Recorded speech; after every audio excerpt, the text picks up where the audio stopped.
Lyse, I was intrigued when I was checking things out here that you had a show at the Richmond Gallery with the fetching title, "A Girl's Gotta Do What a Girl's Gotta Do." And I thought, wow, what a great title. But it also started me thinking about, well, what does a girl have to do? And, well, apparently a girl has to make art. So I guess what I'd really like to first pose is, would you say there's a specific instant or event or some cause that led you to deciding to make art and do what a girl's got to do? That title first, yes, there is. Well, there's no specific event. There was never an event that allowed me to believe that there was anything else I was going to do. Okay. If that's a non-answer, but and the title came when, you know, when you're having a show and they ask you what the title is going to be, and you think, I'll just deal with that later, because I don't want to think about titles. And then it comes to that point where you're getting really close to that date, and I was working, I was still making work for the Richmond Art Gallery show, and all I could think about was, I'm just going to keep doing what I do. And all of a sudden, the words came into my head, a girl's got to do what a girl's got to do. And it resonated because it's just what I've always known I was going to do. It was just, there was never really any point where, in my life, where I thought, oh, there's this that I really would like to do, and that's really a part of who I am and my soul. That never happened. I tried briefly in second year university in Ottawa to go into journalism because I thought it was a much more practical thing to do. I do have a very pragmatic side. And I think I lasted all of 2 months, barely. One, because I had never thought that I was going to study or learn anything in English. And that was at Carleton. And so that was a real shock, that all of a sudden I was learning in English, and I couldn't do that. I wasn't ready to do that. And the other thing was I couldn't imagine not talking and being involved with other people who wanted to make art. So I went back to Ottawa U and continued my degree there. So no, there was never a time when I could imagine not doing that, and there was never a time when anything else took its place. Yeah. I wonder, that being the case, I wonder whether it's possible to answer the question, what does an artist do? If you realize that's what you wanted to do, what is it that, maybe now, of course, I'm sure you couldn't answer the question then, but do you have an answer to the question? What It's does a an good artist question. You have such good questions. I think for me, what I've had to do over the years has changed and evolved as maybe my career slowly changes and evolves. And initially, it's just about being in the studio as much as I could, or it was about being in the studio as much as I could, and making and trying to figure out what it is I wanted to make, trying to figure out what were the materials I wanted to work with that were my materials, that resonated to me, what was the process that was mine. And then as I slowly discovered that, and that took about 50 years, but it took a long time. And once I got to a place where that felt comfortable, then there's also the business of doing the art. And that's a whole other world too. And that's maybe what I'm learning more about now, is there's actually some day-to-day, there's the quotidian of having galleries, having shows, paying bills when the money's not coming in. That was always an issue. It's still an issue. I suspect it will always be an issue. But there's the business of that that parallels the I was going to say the research end of it, because I've kind of always thought that making work is also about understanding what it is you're researching. And once you've figured out what that research is and what that traveling within that research is, it's a matter of honoring that. For me, it's been a matter of honoring that and being honest to that, if that makes any sense. Oh, it makes a lot of sense. Now I want to get back to that question of honesty or whatever, but I wonder when we talk about research, and I love the fact that you talk about many things that an artist does that have relatively little to do with research and a lot to do with survival, but we'll get back to that too. But I'm kind of interested on this question of research, that one of the things that certainly lurks around an artist is art history, the history of art, and others who have gone before us, people who are going to come after us. Yeah. And it strikes me that art history is essentially the three tenses of past, present, and future. Do you have any thoughts about how art history plays out in your own research, in your own work?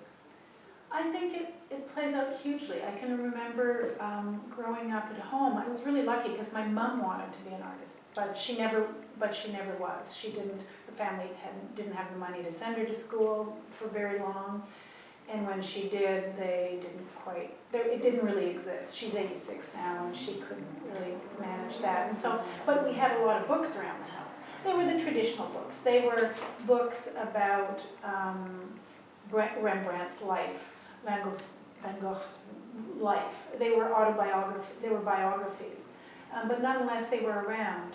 And so I early on had a sense of what it was going to be like to make, if I made the choice, and I had early on that that's what I was going to do, that I was going to try or I wasn't going to try, but whatever I did was going to be a part of that trajectory and that history. And you're right in saying it is past, present, and future, because I think maybe that's part of the research is I think you inevitably are hopefully you are staying in touch with what's being done in the present. You're always alert to it without forgetting the past, and not necessarily, I don't think, consciously thinking, I'm going to make something totally different from anybody else. And that's a tough one, actually, because I don't think you can, I don't want to set out to do what everybody else has done or what's been done in the past, but at the same time, I can't burden myself wondering, has this been done before? And that comes back to doing what you just need to do. And hopefully it'll push you in the right direction and it will tell you where to go next. I'm not fully answering that question, but I am aware of, I try to stay aware of what's being done. It's harder and harder to keep aware of because there's just too much of it.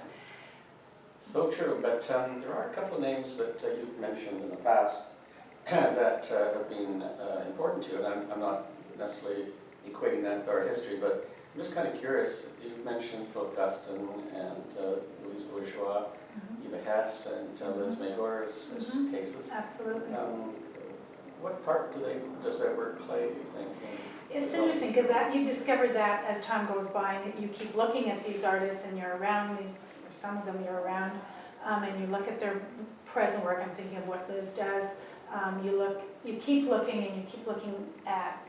I keep looking at people like Philip Guston or Louise Bourgeois or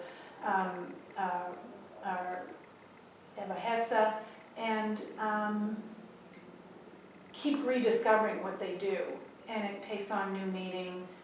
And I think all of those artists actually have in common for me both the notion of process and materiality. And I know those are words that have been coming out a lot in the last few years, and I'm more and more hesitant to use them.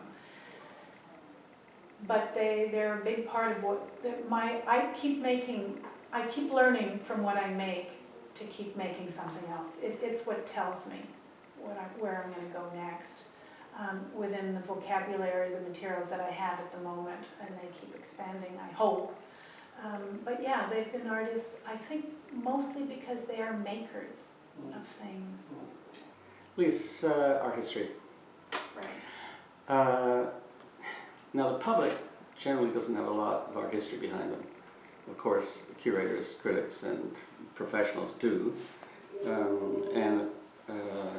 So when we talk about the public, it's easy to think that we're talking about, I don't know, a person comes off the street and looks at the work and kind of likes it or doesn't like it, whatnot. that's not the only public. There's the professional public and there's the larger public. And artists have to deal with this extremity, this extreme difference perhaps. So when I asked you the question, because we're all asked about what our relationship to audience is, how do you thread your way through these intersecting publics? I can't think about it when I'm making the work. It just can't think about it. It's just not part of what happens in the studio. You think about it, I think about it when during the show you are asked to speak about the work, when you are having to give a workshop, when you are having to do an interview with a critic. So it varies. For me, it just varies according to, and I end up just speaking to that person. So if I'm with somebody who doesn't have that much art history background or that much hasn't thought critically about contemporary art, then we address the conversation, I address the conversation to whatever it is that person in front of me is about and what their curiosity about the work is. I think it's the only way I can do that. I don't see myself as having to educate anybody. I think in the same way that I respond to my materials from a really intuitive place, probably with a lot of history in that intuition, but I'm assuming that those people, the person I'm talking to, is doing the same. I haven't been in that many situations yet where I've had to deal. Let me think about this. I guess what I'm trying to say is I haven't had an opportunity to, maybe until now,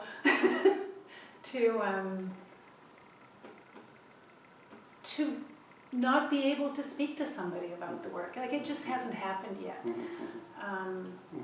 Maybe that's to come. You find it easy to speak to the work? I think so. It hasn't been an issue so far. And when I do find it difficult to talk about work, or when there's work that I can't talk about, then I don't.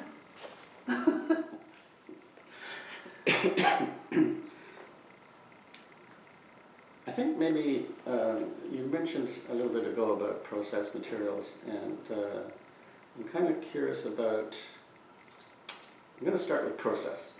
And I know that it's a difficult word and entails many things, but as we're sitting here in the studio, surrounded by this work, which is very material, Yeah. I can't help but think that material is important to you, and I wonder if you'd like to speak to that. Yeah, it is. It's very, very important. It is the driving force of what I do. And again, it's the research part, because it's evolved a lot over the last 35 years. For instance, drawing, I've talked about this before, but the line, which has always been really, really important to me, whether it's the line that I draw with ink or the line that I drew with pencil or with a paintbrush, that same line over the years and over the decades became a line that was cut by scissors. And so the gesture, the process, the gesture. What is process? Is it the gesture? Does it always involve the body? Is it about material? These are all part of what I consider to be my research and my way of trying to figure out what it is I do. And I was just wanting to follow through, but you know, that line that was drawn on paper for a very long time eventually was something that I wanted to hold, and so it was that same process, that same gesture of doing that led me to finding, well, what else can how it brought me to using felt, which is a material now that I work with a lot. So it didn't push me, it told me where I was going next. So I think that's what process is to me. And but it's also too about my physical involvement in the work. And I'm a really physical person. So the process has to involve, I'll finish that sentence. The process has to involve my physical being in that I constantly have to be doing something. It's really hard for me to sit there for too long. I mean, I can do it for a week, 2 weeks, but I can't sit there too long. I can't sit there for month after month only drawing in my books. Like, it has to be a dimensional process. There has to be more landscape to that process, if that's possible to say. So I think my process and so my practice has lots of hills and mountains and different places that it goes. You know, it's as much about me being in my body as it is about the psychic research and the intellectual research that I also need to do. Reminds me of the show that you had at Katzman, in between, in that exhibition, you had taken the opportunity to draw on the walls to enlarge your practice in that particular respect, which leads also to a question about a post-studio practice. But I'm not, well, I'd like you to talk about that. Yeah, yes. I'm so lucky to have a studio because and I couldn't have done that in a gallery unless I'd had the studio, because in this room is where I first came out of working in my books, which I realized actually was in a conversation with a curator who had come into the studio, and we were going through my books. I'll get to that answer, but I was going through because I work in books a lot first, doing drawings on paper in the books, and it was in that night after the conversation, we hadn't even talked about doing drawings on the wall or anything like that, but he asked enough of the right questions, I guess, that when I got back home that night, and I woke up in the middle of the night, and I thought, I was just sitting on the couch looking at my walls at home and thinking, oh, the books are huge. They're really big. They're about, and what I'd always done this size, I realized were always large rooms. And so when I had the opportunity here, when I finally decided to buy the fountain, just do one big piece, I actually did it on this wall, a huge thing. It was such a great moment, because I realized, that is what I want to do. It's one of the things I want to do. It's part of that bigger landscape. So when Marianne Katzman offered me that possibility of doing that in her gallery, it was both terrifying and absolutely exciting at the same time. And then Oakville, I did one. In fact, Oakville had offered to include me in a show where I could do that first, and then, but it happened at Marianne's a few months before that. And it was a fantastic opportunity, but could never have happened without me having this studio and being able to work on the walls in the studio first. So I suppose some artists would conceive of this and then go into the gallery and do it. I can't do that. I have to make things here first. With the Richmond Art Gallery, who gave me the same opportunity but on a much, much larger, well, I did a project on a much larger scale.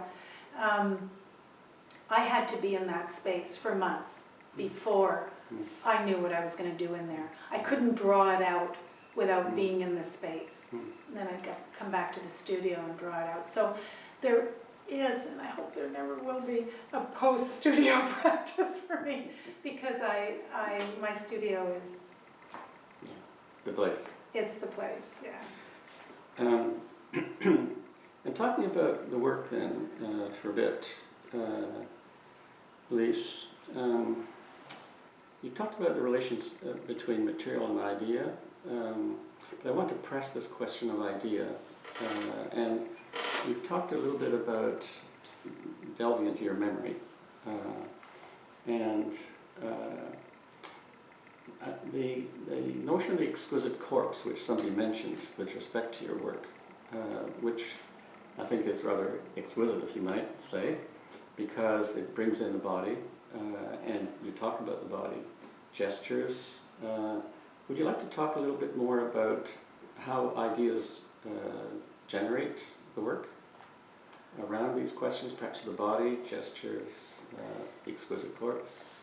So the sorry, I've never heard anybody No. refer to my work. Oh. As in the surrealist term? Huh, interesting. I don't know that. As like a build-up of interesting. Because yeah, it's true, the work is built up. Just to get back to the original question about the figure or about the body, it first came up in my work way back when I was working for many, many years with the image and the concept of the tunic, what I've called tunic, which is the school uniform. Tunique in French, right? And so the school uniform, which I wore as a child and into my adolescence until I went to university, that little square, I think in Britain it's called a pinafore, maybe? Yeah.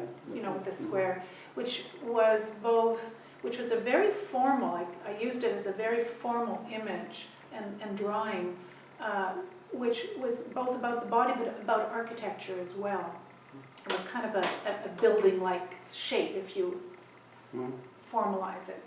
And I worked with it for many, many, many years in all kinds of materials. It started out in glass, and then I worked in latex, and I worked in sheet rubber, and later in actual latex. And I drew it for many years. And from that is where the body became more and more evident that what I was working with was actually, still is sometimes the body is dress, the body is uniform, but it became the body inside it. So it became body, figure, dress for a long time, but that's kind of left.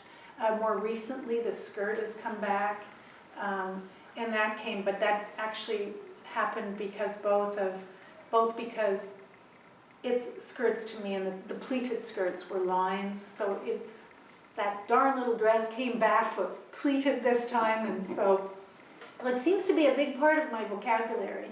But it did start with the uniform and evolved into, again, the last big show, that the Richmond Art Gallery, where it was about one's response to these large ovals or ovoids that were on the wall, but that were about movement and about leaning against one another. So they were very, very, somebody said they were like large elephants in a room, but they were really like very large presence, objects, not objects, but figures that walked through the space, even though they were very formalized.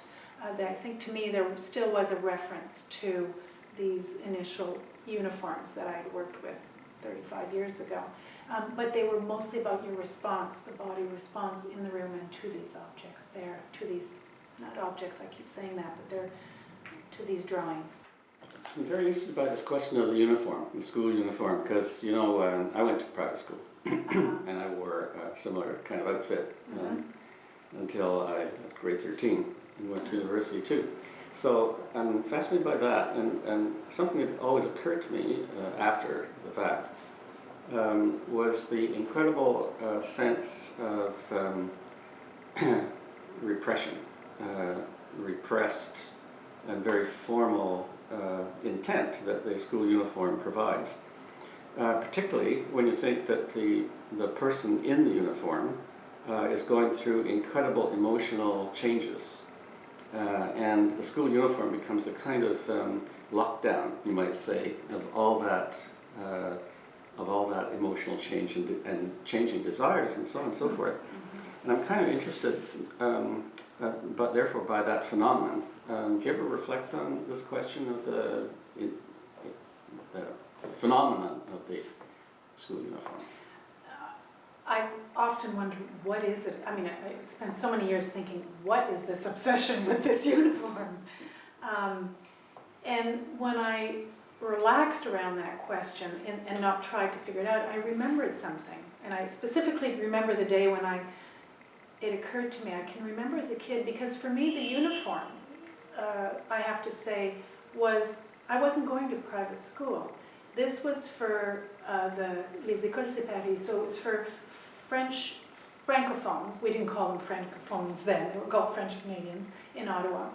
but we didn't have any other school to go to. There was no school system, so it was the French separate, what was it called? The French separate school board, I think. So it was actually a public school for little Catholic French Canadians. So it certainly was exclusive in that sense, but it was still a public school. So you had every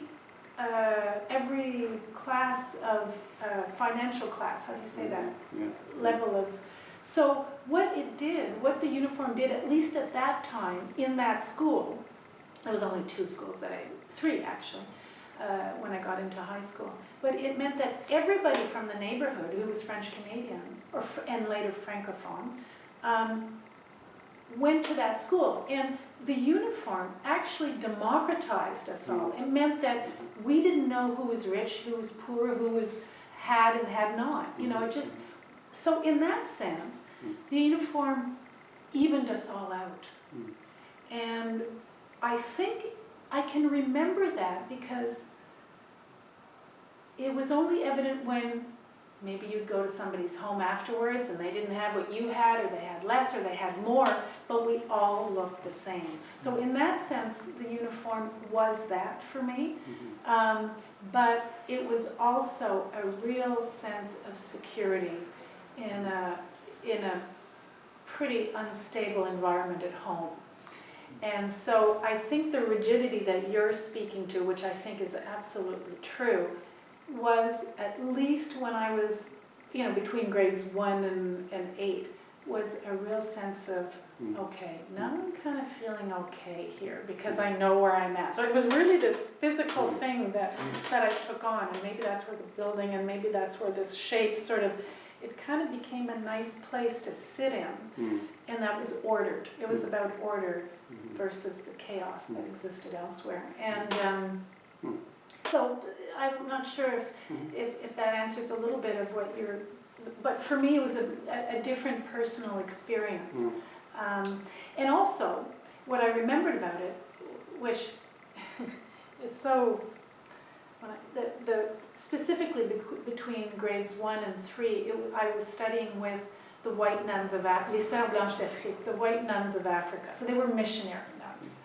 And they wore, back in those days, we're talking the late 50s and 60s, with long white habits, that went to here and to here. So not so different with some, and this has been something that's been of real interest to me now, considering that we're the whole debate around what women wear and don't wear in our culture and outside our culture. As I look at the work in the studio around us, Lyse, a sense of the erotic, that there's a real sense of contained eroticism, maybe we can call it that. Yeah. Do you agree with that? Or? I think so. I think that's true, and it's the first time anybody says that, and I agree with you. I think there's a funny, I think two things happen, is there's humor and there's eroticism kind of, and I don't know, sometimes they're there both together and sometimes they're not, and sometimes it's all one or all the other.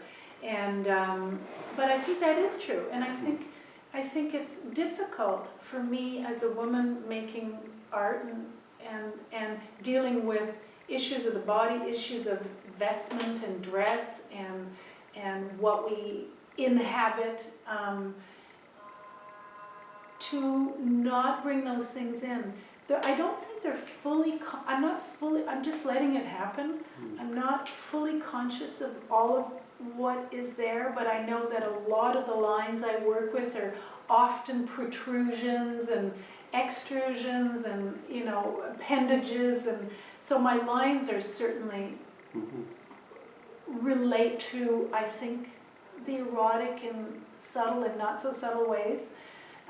Certainly I work with materials that are very much about texture, and the latex, when I worked in latex, was about skin, obviously.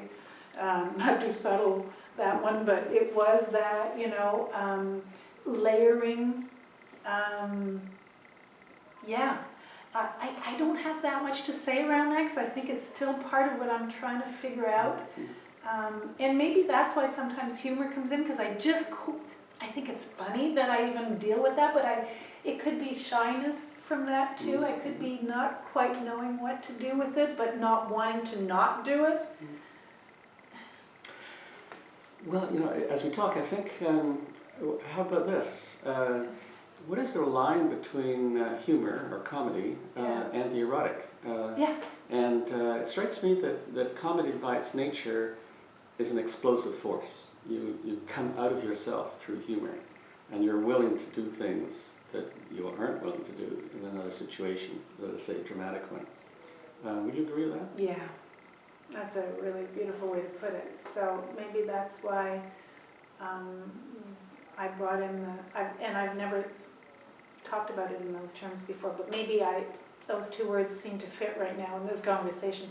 I'm trying to look at some of this while we're talking, and I think so, because I really like to think, I like bringing materials together and lines together that kind of make me laugh sometimes. And so yes, I think there's a nice balance to be had there. I think that it's a comfortable marriage for me.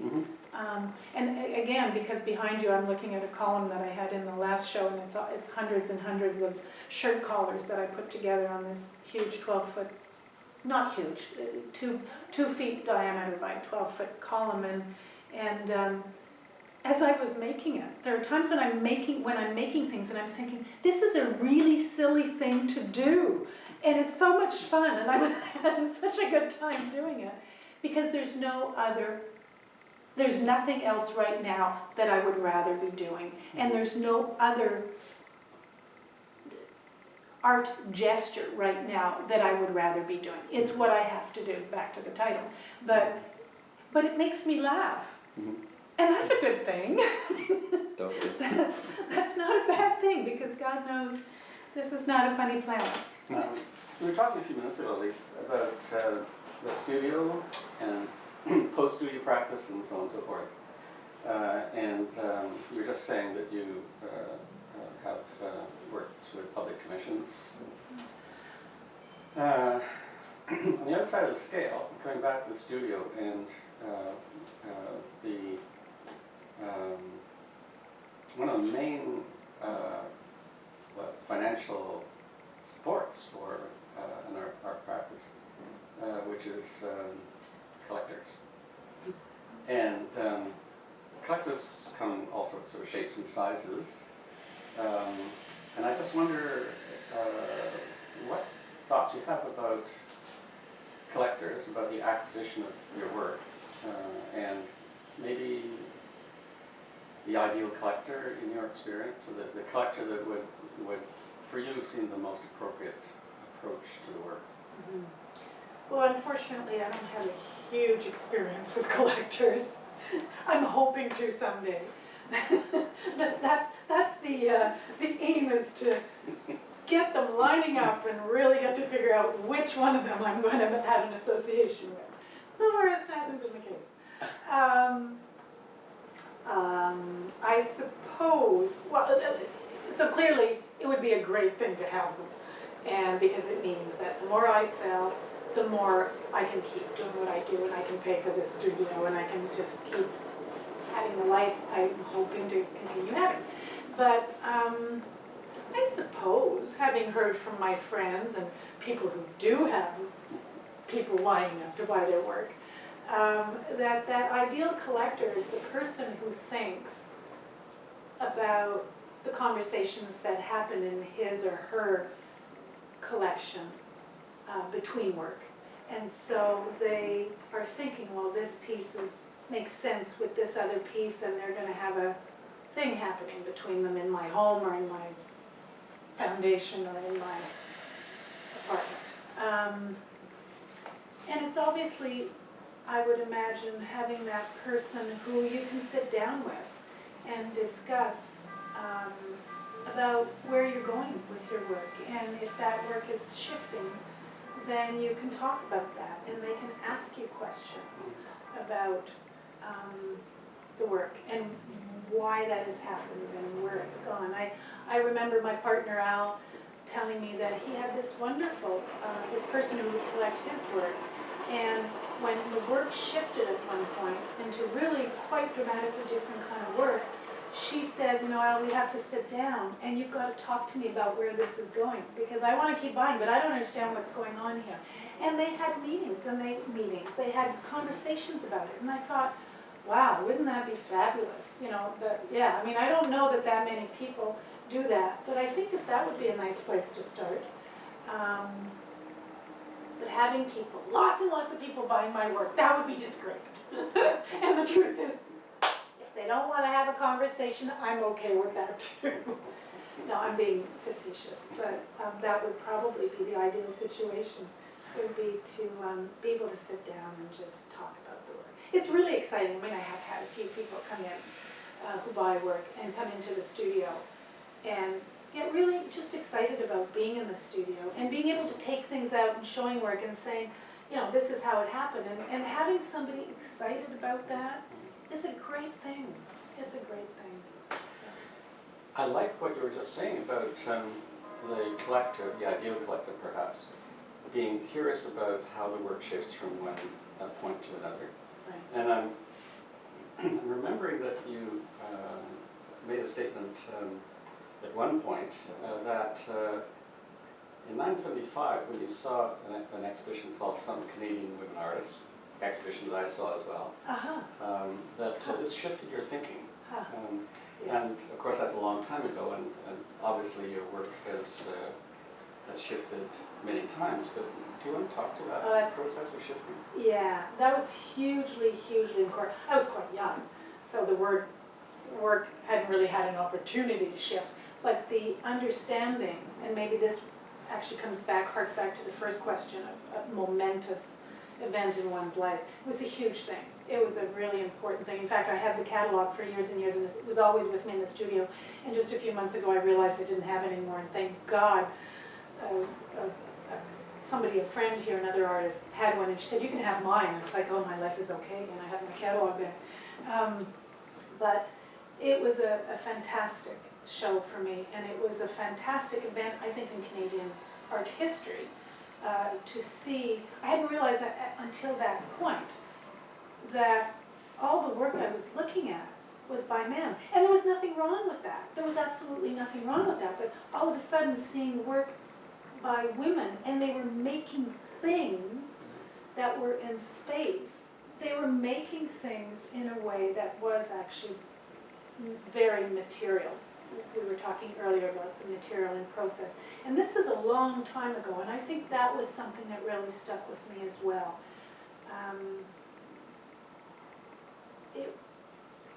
I'm not sure there's that much more to say. I think it was mostly those things. It was the fact that all of a sudden I realized, oh yeah, right, they're women, they're like me. And I hadn't really encountered that much of women makers before. And the process and how they worked and what they worked with and the materials. I remember she had those dog figures out of, how do you call it, chicken wire? Chicken wire. Which was like, whoa, what's this, Gathy's horses suspended. I mean, they were a lot about installation, some of this work.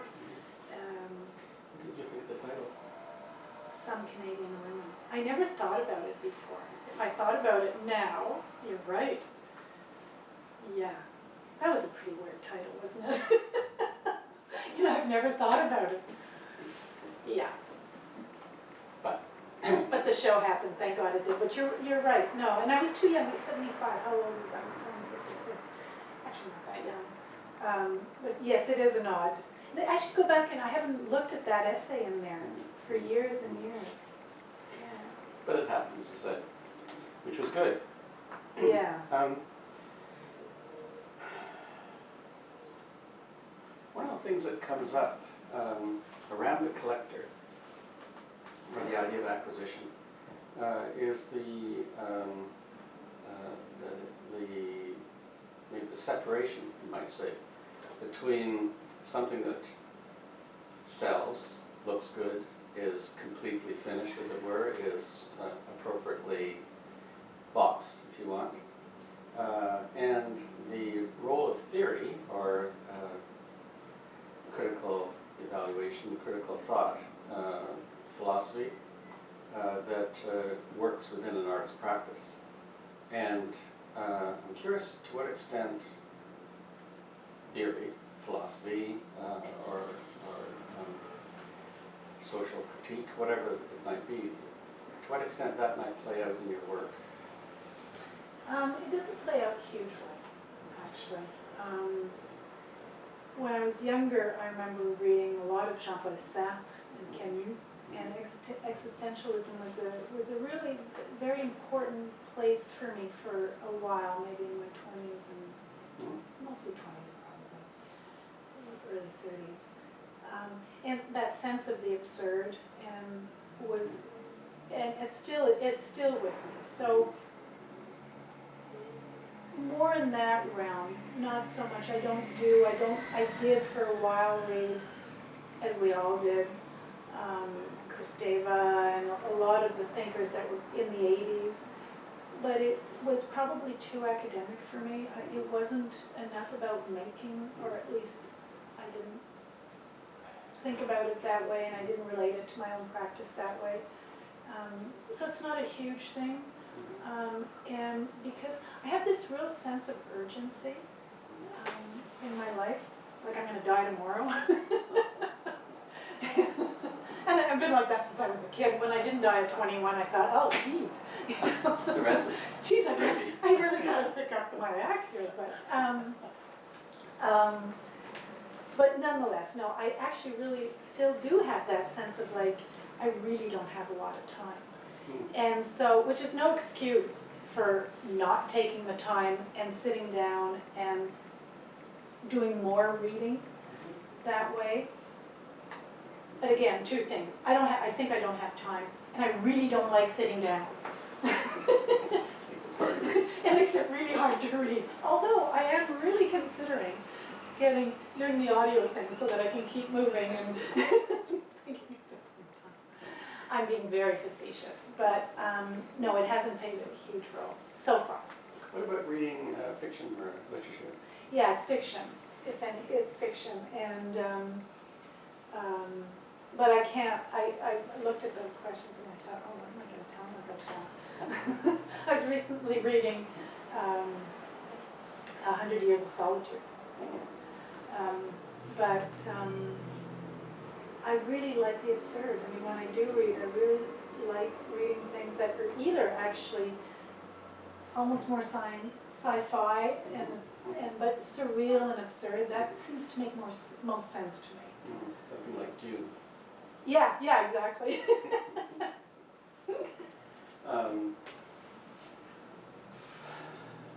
The line between reading and writing, and so many artists, as we know, tend to also write about other artists or about their own work, for instance. Do you find that you... I'm a really bad writer. I'm really not good at it. It takes me a long time to write. Yeah, it doesn't come naturally at all to me. Yeah. And I wondered if I'd be better writing in French, but I'm not.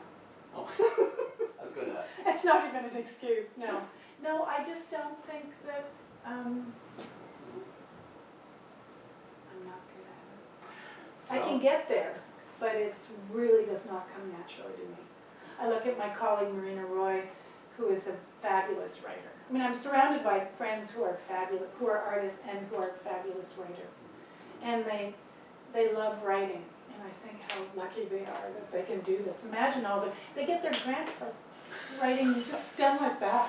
I spend like hours and days and weeks trying to write these things. Yeah. I blame it on the Canada Council back in 1955. I think you're right. Explain your work. That's exactly. But you know, when you do, the one thing when you say blame the Canada Council, I have to say, if it wasn't for having to write those grants sometimes, and you feel so damn good after you've done it, because you've had to put into words something you would not normally articulate, and it's really a great thing. Damn, it's hard, at least for me. I want to turn to something else, actually, Lyse, and perhaps reading and writing tends to segue into it, which is current technologies, which have very little to do with reading and writing. And to what extent you find yourself confronted by or working with Uh-huh. current technologies? Yes, I did actually for about 5 or 6 years. I was doing what I call then digital drawings. In that I was, because I actually love technology. At least I like computers. And I have a certain ease with them, not like a 20-year-old does, but I'm comfortable enough around it. And I remember when I first discovered Photoshop, oddly enough, and I did a number of, for years, I was taking photographs and then reworking the photographs, but really in a minute way. And what happened, I finally had to stop, and I really enjoyed doing it. But again, it meant sitting at my computer. And once I started, I could spend, as I'm sure you know, you could sit there for 12 hours and not even realize 12 hours have gone by. And it was really hard on my body. And I realized, and in fact it was in those years I eventually started wearing glasses because my sight was, lowering, and yeah, no, it was really, really hard on my body. I got tendinitis. I mean, it was really not, I was really doing too much of it. And that's when it was actually after those years of working, doing those prints, that I ended up going back and working with ink, and working really small in my books, and working and doing just drawings. And I just got such satisfaction out of using my hands again in a real way. And that was probably 12, 15 years ago, 12, maybe almost 15 years ago. And I just never went back to that. And I don't think I physically could go back to it anymore. Yeah, yeah. Well, this leads me to wonder about the art system that we have today, because the system has been in place for decades, of course, the system that we work within as artists, but more recently technologies have entered the system and in some respects have substituted image over context. The abilities of the system to construct through Instagram and such, to construct an incredible number of images constantly playing around us from within the visual arts. Yeah. And yet also subtracting a lot of the context that perhaps explains those images as supports them. Yeah. I'm wondering what you think of the art system as it's playing out today. Well, it's terrifying. I agree with you. And a little aside, you're saying, and we keep producing images. One of the reasons I've gone, I'm just going to step back a little bit from that question for a moment, because I just remembered, one of the reasons I wanted to work digitally was because I didn't want to keep making things. I had no room for things anymore, and I didn't want to put more things on the planet. I just thought, why am I, this is a perfect solution. And it was really amazing to me to realize, to see that in my head, the more images I made, and they piled up, these little files piled up both in my head and in my computer and on my chips, and they were still piling up and being stuff that I had to deal with, whether it may not have been a thing in the studio, but it was still taking up room. And you're right, even though, so now we enter a whole other realm of, it's completely out of context. We've all seen we've all seen that great image, digital image. It looks like a fabulous piece and it looks amazing, but that's on the screen and that's in a file somewhere, but it has nothing to do with the real piece. So yes, you're right about the lack of context and the lack of conversation that comes about with not being in a room with something, seeing that object. I'm sure, everybody's to some degree has taught at some point or another, and having students say, oh yeah, I know that piece really well, I've seen that piece, when in fact they've never seen the work, but they think they know it intimately because they've been looking at it on their phone. When we talk about the art system, we also talk about the delivery of, within the art system, the delivery of discourse and the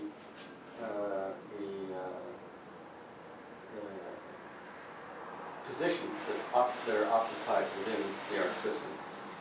And I'm kind of curious about this matter of what people often refer to as the zeitgeist, which translates very often into what work is privileged at any one particular time in the art system. Do you have any thoughts about the zeitgeist, that is to say the major discourses or whatever that play out today and your place within it? If I have any place in it. Well, one of the things I've noticed in the past number of years, I'm not sure if I'm going to be answering this the right way or addressing your question. There's something really scary because I've been using a lot of fabric in my work and have, because of clothing, and so it ended up working with a lot of fabric. And there seems to be a lot of that going on. And lately I've been thinking, oh shit, I better stop. And I don't know if this is reaching what you're talking in terms of the zeitgeist, but when that happens, and often you're kind of, I don't know if you're ahead of it or in it or way, way too late for it. And so I don't know, when that happens, I think, well, geez, now what do I do? Because it comes back to we were talking earlier about the honesty of just doing what you have to do. So I've just decided, well, I've just got to keep doing what I'm doing because it's where I'm at right now. So I don't know if I should be feeling good about what's happening, at least in my little world around me, and because I'm not, my community is somewhat limited. It's limited right now to parts of Canada. It's good. I mean, it's serving me well at the moment. But I don't know. It's like anything, you know. Are you going to be the flavor of the month, and then all of a sudden everything fizzes out, and they go, "Oh, look at her. She's using fabric again." So I don't know what. It just, you have to do what you have to do, and I'm going to try and make sure that I'm aware of what's happening there and try and understand what I do. I like to, at the end, sorry, I was going to say that in French there for a minute. I'm going to try and, à l'intérieur, what I was going to say was, and to see where I fit at the interior of that overall conversation, that, you know, and see whether or not it's relevant or not. That's all I can do.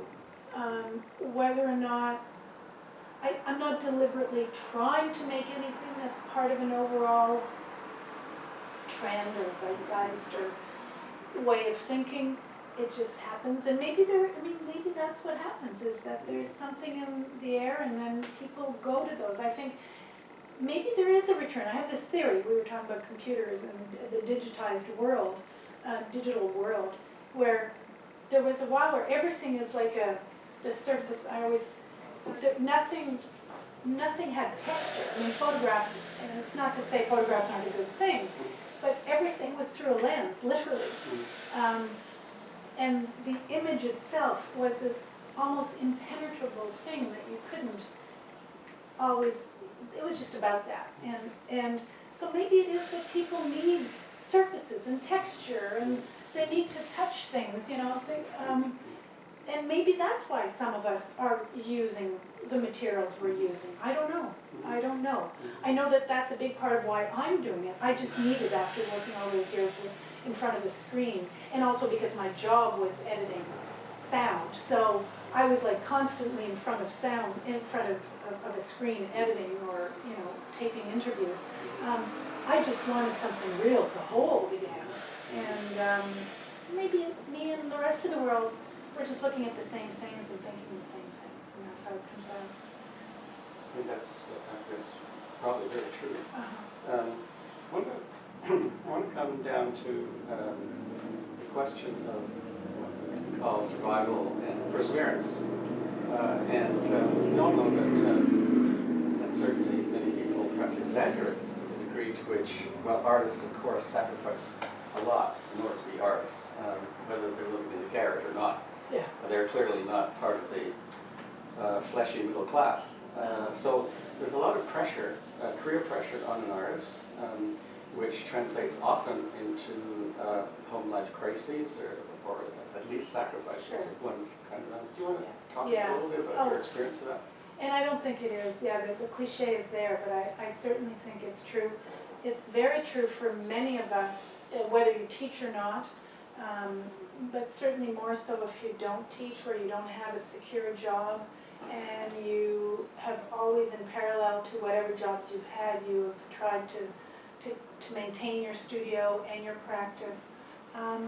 Yeah, I think I've made huge sacrifices, and there's always a disconnect, because you're right, we're not, well, artists are generally middle class, lower middle class, I think, at least in this city, in Vancouver, where you can't even afford to pay your rent, let alone 3 rents. You are also always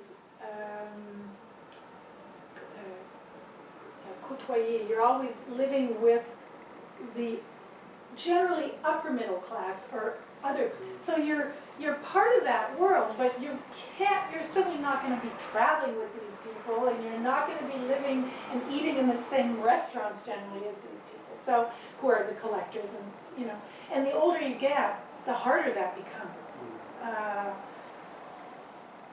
The more aware of what you don't have becomes. And those are the sacrifices, because in my case, I pay for like I have 2 spaces. I pay a lot of money for my studio, plus I rent at home. So most of what I make, in fact, more than what I make, goes to paying rent, just rent. So buying, everything else is a struggle. It's really hard. So it's a huge struggle. But it's also a really weird disconnect, because we end up living in a world that is really not our world most of the time. I really like it. I love being in it, but it's not really a world that I can afford to be in. Yeah. And then on top of it, we're subject to criticism.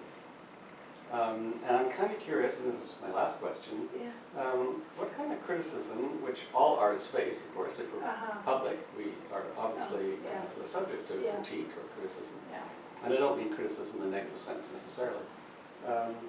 What would be, with all of that, what would you look forward to in the critical inquiry into your work?